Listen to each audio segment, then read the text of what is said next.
All right, welcome everyone to this afternoon's webinar, Services from UK Libraries.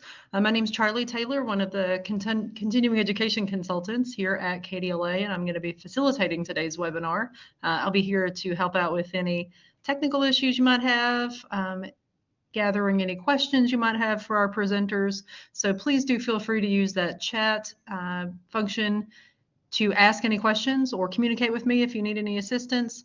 To get to that, if you haven't found the chat already, there's a purple arrow in the bottom right-hand corner of the screen. You'll click that to expand a white panel on that right-hand side of your screen. And then down at the very bottom, you'll see a little chat bubble.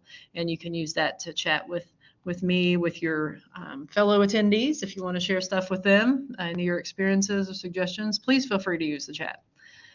The PDF of the slides for today's presentation is still available in Blackboard Learn in that course room. You can just pop back into that course room under the slides and PDF section and download that and save it for future reference. It's got in the Collaborate room, the webinar room where we are right now, those links are not live, but they will be when you download the PDF. So that will be helpful for you all, I think, if you're trying to access these services after the webinar.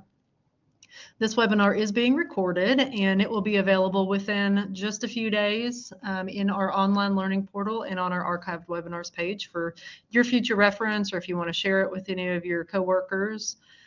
And then let me just grab this link. We do provide captioning, live captioning for our webinars. You should have seen a option to view captions in the room. You can do that. We also provide the captions, I should say our captioner provides captions through the link that I just popped into the chat, which is Stream Text. And if you click on that, it'll open the captions in a separate window. It's just whatever you prefer if you want to use either one of those. I think that's all the housekeeping I have. So I'd like to go ahead and turn it over to our presenters. And let's welcome Laura Hall and Courtney Talby from University of Kentucky. Okay, hi, can you hear me okay? If you can't, just let us know. But hi, everyone. Thank you for coming today. My name is Courtney Talby, and I'm the head of the Interlibrary Loan and Document Delivery Service at the University of Kentucky Libraries. And I am presenting with Laura Hall, who is off camera, but who is the coordinator of reference services for UK Libraries. Today, we are presenting on our library services and resources that are available to those outside of the direct UK community. So for some of you, this may not be new information, just more of a refresher, but since libraries and library employees share the goal of wanting to be able to meet the information needs of all our patrons, we wanted to share what resources are available to those across the state and beyond. So if and when it might be appropriate to point your patrons to these sources, you'll have the information and be able to do so.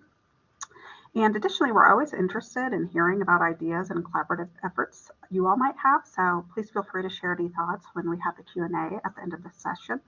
Laura is going to start the presentation off, so I will hand it over to her. Thank you.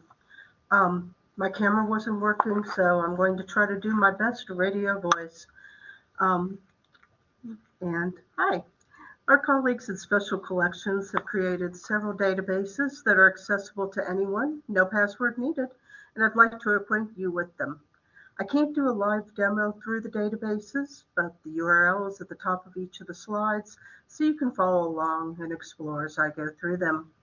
I'm going to start with our database for Kentucky newspapers. As the newspaper liaison, that's the one I tend to use most often. The University of Kentucky Libraries preserved Kentucky newspapers on microfilm, both contemporary and historical, for decades. Because of the expense, we stopped filming newspapers in 2010, so the latest date that we have on microfilm for most Kentucky newspapers is 2008, though there are a few titles that go through 2009.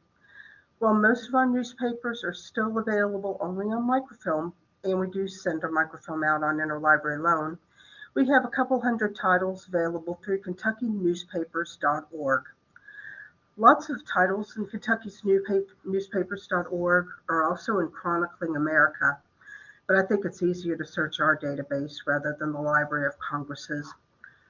Most of the available dates are from the 19th century, but we do have issues of the Kentucky Gazette from the 18th century, as well as a number of titles from the 20th and even 21st centuries. That said, we don't have the full run of any titles in this database. The most common searches are by date and/or title. If you know the title of the newspaper, type it in the filter search box and it should pop up very quickly. When you have the title you need, click on the Browse Issues link to the right of the title. This will bring up a calendar and a pull-down menu with a listing of the years available. Whatever issues we have available will be highlighted in yellow on the calendar, and you can click directly on the date. It's not shown on this slide, but if you're looking for a particular person, such as Laura Clay, or an event such as Coal Strike, use the search box at the top of the page. If your search term is 2 or more words, be sure to put them in quotes. One-word search terms may not work particularly well. For example, typing moonshine into the search box will give you close to 1,500 results, and temperance will get you over 6,000. Also, typing a search term into the box will just bring up the newspaper that the word occurs. You'll still have to search the actual newspaper for the term. Still, this could be really handy when looking for something like an obituary. One tip on searching the newspaper itself. The newspapers are in the Internet Archive, and you can search within the issue pretty easily. However, I would suggest actually downloading the issue rather than trying to read it through the Internet Archive window. It could just be a me problem, but I do find it difficult to move the page around. I just can't ever get to the bottom of the page. I don't have that problem if I just download the issue though. On the page listing all of the newspapers, you'll also notice a link for the city and the county of the newspaper. Clicking those links will give you all the titles in the database for that particular city or county. You can also get a listing of the county newspapers by clicking on the county in the map of Kentucky directly below the title listing. When you click on the links, whether for the title, city, county, or genre, which we'll get to in a minute, you will get a listing for individual newspaper issues. The database is in Primo. I don't know if any of you all use Ex Libris for your library services platform, but that's the one we use. And you can use the filters on the left side of that page to narrow down your results.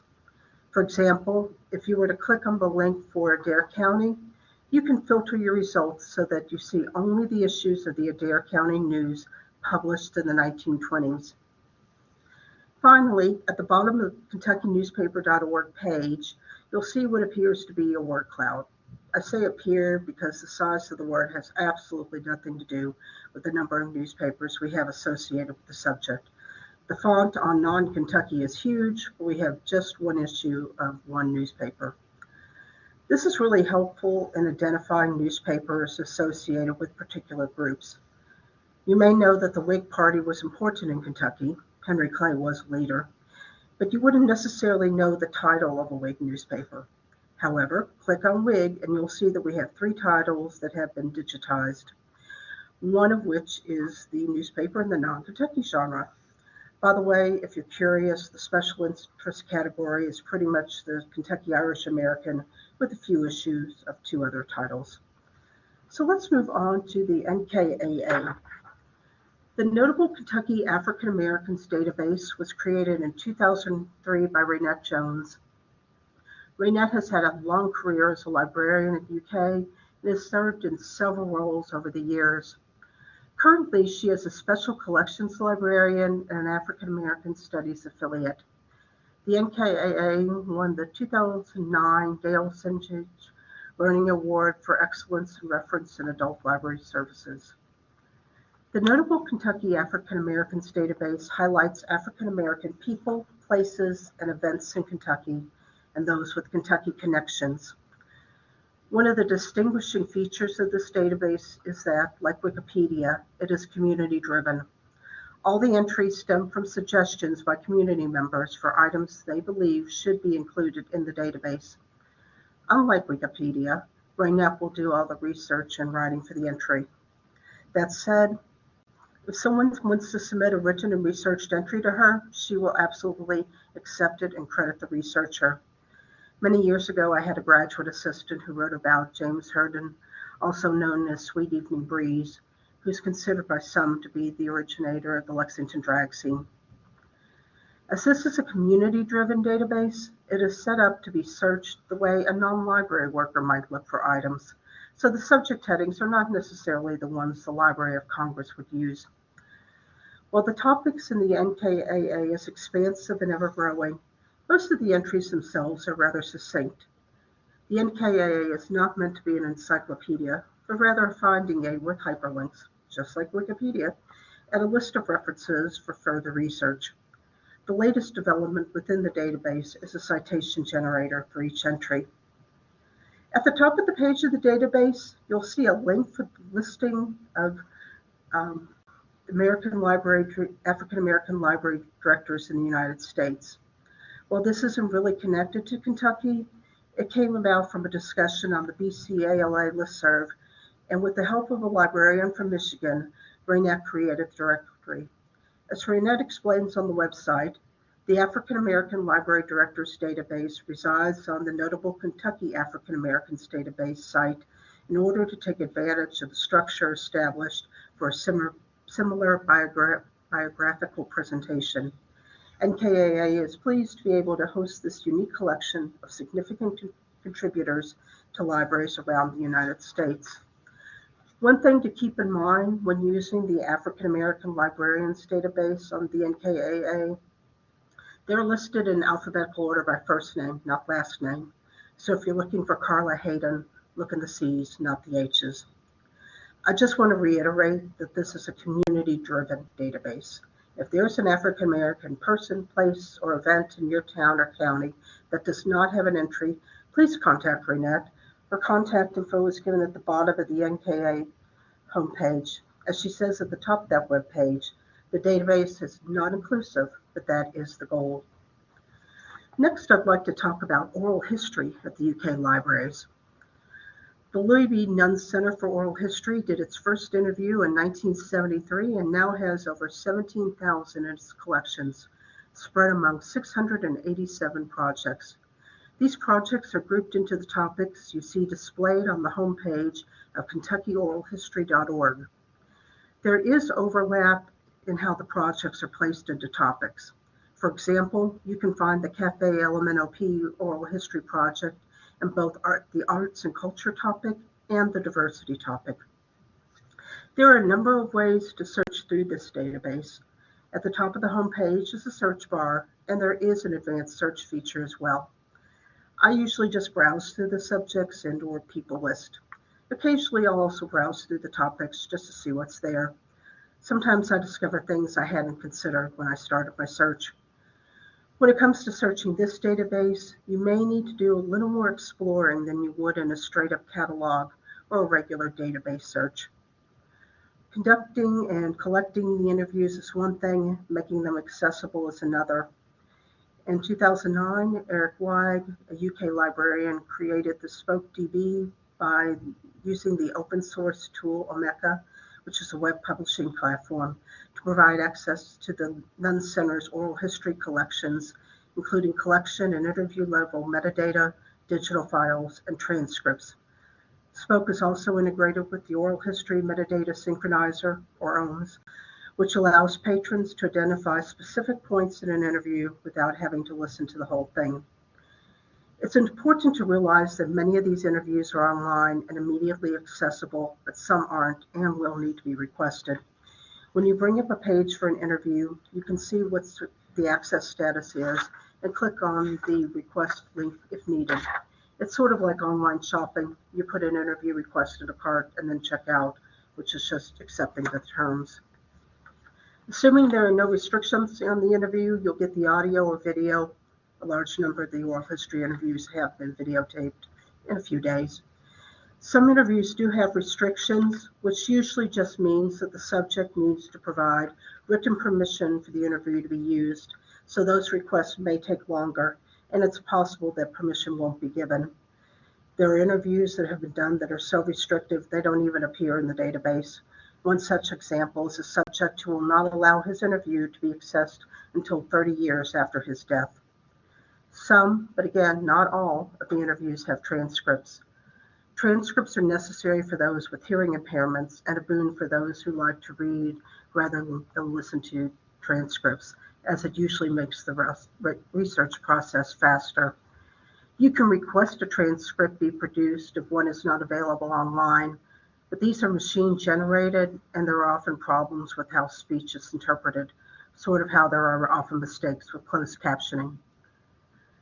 Just like with the entries in the NKAA, there's a citation generator for each interview with a choice of APA, MLA, or Chicago styles. The last thing I want to mention about the Nunn Center is that they will work with researchers to create their own collections. So if you have people in your community who want to start an oral history project, you can contact the Nunn Center for help with that. And finally, I'd like to end my part of this presentation by talking about Explore UK. Explore UK is a digital repository of rare and unique items, most of which are housed in our Special Collections Research Center. Most of the items have been digitized and the rest are born digital. I will admit this is my favorite of our homegrown databases because it's just so fun to explore. It's heavy with visual imagery, and I find that very appealing. I view this site as having two elements, those that are strictly UK-centric and those that are not. On the UK side, we have the Kentucky Colonel, which is a student newspaper from 1915 through 2008, the UK yearbooks from 1894 through 2015, though some of the volumes from the 1890s and the early 1900s are missing. Bulletins, or of course catalogs, from 1865 through 2015, though the one for the 1874-85 school year is missing. Athletic publications like programs, media guides, and newspapers like the Cat's Paws, and Board of Trustees minutes, which are really more interesting than you might think, especially how the contents of the minutes have changed over the years. When students come in to try to research the history of UK using primary sources, I always point them towards the BOT minutes. I do want to offer a tip if you want to search any of these items by date. If you just click on the icon for the Kentucky Colonel, for example, you'll see a listing of dates that are not in chronological order. The default setting is to present dates with the greatest number of pages associated with them in descending order. However, if you click on More at the bottom of the list, you will get all of the years available in chronological order. That said, the issues within each year are not in any sort of chronological order. Our numerous photographic and slide collections have been digitized and are on display in Explore UK. The Lafayette Studio photographs is probably the largest collection. The photos on Explore UK aren't just of UK or Lexington. There are a number of photographs from across the state and beyond. When you click on a photograph, you'll get the option to download it as either a PDF or a JPEG. There is also information about the rights to use the photograph and how to seek permission for distribution or reproduction. If you're interested in researching the gay community in Central Kentucky, particularly Lexington, the Pride Community Services Organization publications collection could be very helpful. Honestly, this was something I stumbled upon. I don't really know how I found it. It doesn't fit neatly in any of the categories on Explore UK homepage. You can find the collection guide, but it doesn't indicate which items have been digitized. But if you type in Pride Community Services Organization, in quotes, into the search box at the top of the homepage, you will get 9 Lexington Pride Festival programs and several hundred newsletters and magazine issues from 1979 through 2016. These publications have had several names, but most of the issues in the collection were published under the title GLSO News. Finally, yes, it is ending. I'd like to point out the WPA publications. The University of Kentucky Libraries is an ACERL Center for Excellence for WPA publications, which means that our library is responsible for preserving and promoting as many works as possible from the Works Progress Administration project. It's an extensive, though not exhaustive, collection of works from all over the United States, including books, journals, and maps, all of which have been digitized. If you have patrons who need primary source materials from the 1930s and 1940s, this is an excellent source. There are so many more things I could talk about in Explore UK, but now it's time to turn the presentation over to Courtney. Okay, thank you. First of all, since I'm an ILL, I just wanted to give a quick plug for it, although I know it isn't something that's unique to UK libraries. I just wanted to reiterate that we love to lend our materials to you all whenever possible, so please feel free to request from us or contact us if you have any questions about whether an item circulates. For instance, as Laura mentioned previously, we do lend out microfilms for your patrons. So patrons who are genealogists or state history enthusiasts, or just for whatever reason they have an interest, we're happy to send you the Kentucky newspaper microfilm if we own the issues desired. And that's the same for any item that circulates. That being said, this leads me to this slide about the Special Collections Research Center. The items held here do not circulate through interlibrary loan, but they do have their own services, so the patron can place requests directly with them if they would like to request a copy, or if they have questions about the items in those collections, they can contact them. So as you can see from the image, there's an option for non-UK users to create an account where they can place the request. Like with any online accounts, once it's created, they can submit the request and use it for any future requests they may have. The digital scans are free of charge delivery to this account. They can do approximately, like I think 250 pages within 2 weeks. If the patron does need it faster than that, I would recommend contacting them directly to see if that's possible. They also have, as you can see in the image, some really nice scanners. So if you wanted to digitize your own materials, patrons, anybody is welcome to do that in the Breckenridge Digital Studio. The research rooms and the collections housed there are available to anyone. We recommend scheduling an appointment, but walk-ins are welcome too. The current hours are Monday through Friday, 9 a.m. to 4 p.m. And then King Library, which is located in the basement of the Special Collections Research Center, offers a variety of activities like lectures and one-day workshops. There's also apprenticeship opportunities, so feel free to check that out if you're interested. And then one of the strategic initiatives at UK Libraries is to enhance access, and we are big supporters of open access options and open education opportunities. So we want to work with patrons, both our own and in the wider community, to utilize these resources as much as possible. Within our catalog, we include records for items that are open access. So if you have patrons looking there, we designate open access and try to provide the links whenever possible.